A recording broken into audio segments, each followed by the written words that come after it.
Once upon a time, in a verdant village nestled between rolling hills and a tranquil river, lived a beautiful maiden named Amara. Her beauty was renowned throughout the land, and her heart was as kind and pure as the first light of dawn. Amara was loved by all who knew her, but no one adored her more than her childhood friend, Chike. Chike and Amara had grown up together, their bond deepening with each passing year. They spent their days exploring the forest, swimming in the river, and dreaming of a future where they would always be together. Chike, a strong and gentle soul, was the perfect complement to Amara's grace and kindness. As they matured, their feelings evolved from innocent childhood affection into a deep and abiding love. It seemed inevitable that they would marry and live happily ever after. However, fate had other plans. In a neighboring village, there lived a wealthy but cruel chieftain named Okoye. His eyes were as cold as ice, and his heart was filled with greed and malice. Okoye had heard of Amara's beauty, and, driven by his insatiable desire to possess the most beautiful woman in the land, decided she must be his. One fateful day, as Amara was gathering flowers by the riverbank, Okoye approached her with a retinue of armed men. He proclaimed his intentions to marry her, his voice dripping with arrogance and entitlement. Amara, taken aback by his brusque manner and the fearsome display of power, politely declined.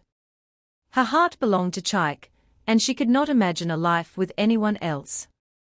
Okoye, unaccustomed to being denied anything he desired, flew into a rage. He threatened to burn her village to the ground if she did not agree to marry him. Terrified for her family and friends, Amara felt a cold dread settle in her heart. She returned to her village, her mind racing with fear and uncertainty. When Chike learned of Okoye's threat, he was furious. He vowed to protect Amara and their village at any cost. Together, they devised a plan to appeal to the Council of Elders for help. The elders, wise and just, listened to their plight and agreed to mediate. The next day, a council was held with representatives from both villages. Okoye, arrogant and dismissive, refused to negotiate. He demanded Amara's hand in marriage or threatened to unleash his warriors upon them.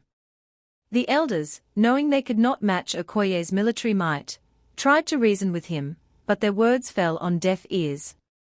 Desperate to avoid bloodshed, Amara made a heart-wrenching decision. She agreed to marry Okoye on the condition that he would spare her village. Chike protested vehemently, but Amara, with tears streaming down her face, made him understand that this was the only way to save their people. On the day of the wedding, the village was shrouded in sorrow. Amara, dressed in resplendent attire, looked like a goddess, but her heart was heavy with grief. Chike watched from the shadows, his heart breaking as he saw the woman he loved being taken away by a man unworthy of her. Life with Okoye was a nightmare for Amara. The chieftain was as cruel and abusive as she had feared. He treated her as a possession rather than a partner, and her days were filled with suffering. Despite her misery, Amara remained strong, her love for Chike and her village giving her the strength to endure. One day, while walking in the forest near Okoye's compound, Amara encountered a wise old woman. The woman, sensing Amara's sorrow, approached her and spoke kindly. She revealed herself to be a powerful sorceress and offered to help Amara escape her plight. The sorceress gave Amara a magical pendant, instructing her to wear it close to her heart. The pendant, she explained, had the power to summon a great serpent that would protect Amara and help her find freedom. Amara, desperate for a way out, accepted the gift with gratitude. That night, as Okoye lay in a drunken stupor, Amara clasped the pendant and whispered a prayer for deliverance. The pendant glowed with a soft, ethereal light, and within moments, a massive serpent materialized before her. Its scales shimmered like precious gems, and its eyes were filled with ancient wisdom. The serpent spoke in a deep, resonant voice, assuring Amara that it had come to aid her.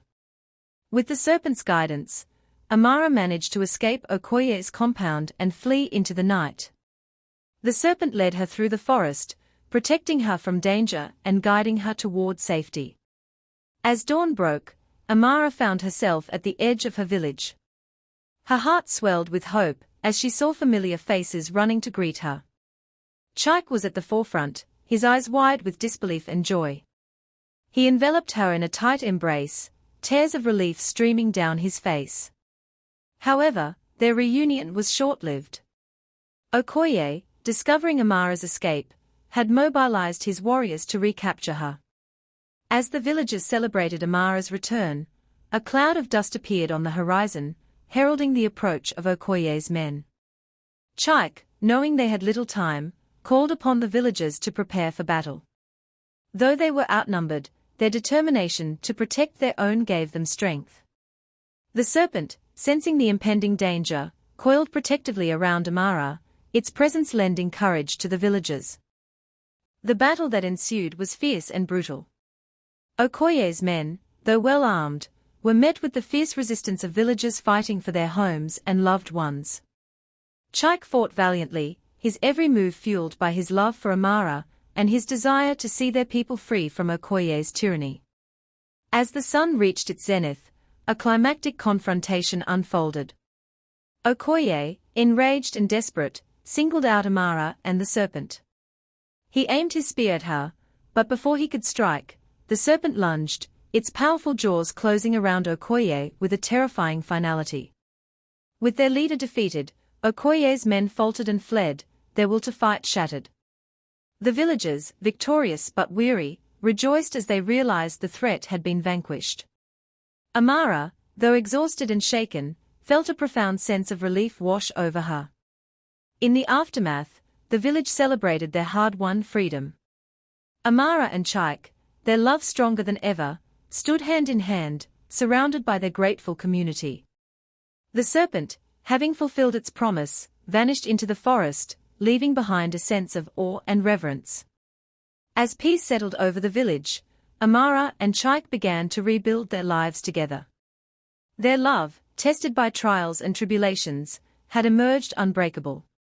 They married in a joyous ceremony, their union a testament to the power of love, courage, and resilience.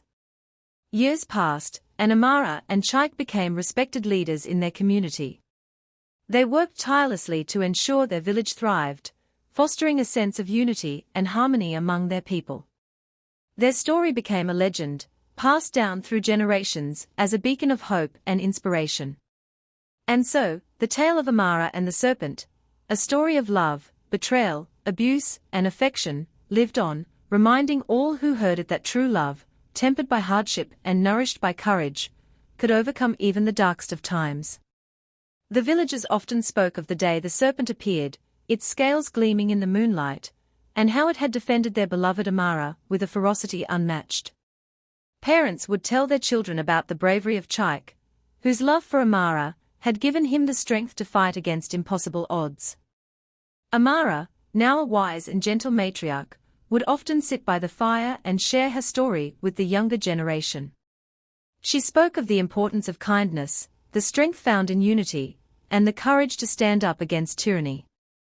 Her eyes would light up with a mixture of sadness and joy as she recounted the serpent's miraculous appearance and the eventual defeat of Okoye. Chike, ever the protector and leader, ensured that the village remained safe and prosperous. His bond with Amara, once forged in the fires of childhood dreams and tempered by the harsh realities of life, remained unbreakable. Together, they became a symbol of hope and resilience for their people. The village flourished under their guidance, and the tale of Amara and the serpent became a part of their cultural heritage. Festivals were held in honor of the serpent, with dances and songs celebrating the bravery and sacrifice that had saved them all. The pendant, now a treasured heirloom, was kept safe, a reminder of the magic and wonder that had once graced their lives. As the years turned into decades, the story of Amara and Chike continued to inspire. Their legacy was one of love, strength, and unwavering commitment to their people. And though they eventually passed into the realm of ancestors, their spirits remained a guiding light for generations to come. I hope you enjoyed the story. If you did, please give it a thumbs up and share it with your family and friends. I'd love to hear your thoughts, so leave a comment below so we can all learn together. Don't forget to subscribe and hit the notification bell for more enchanting stories. See you next time.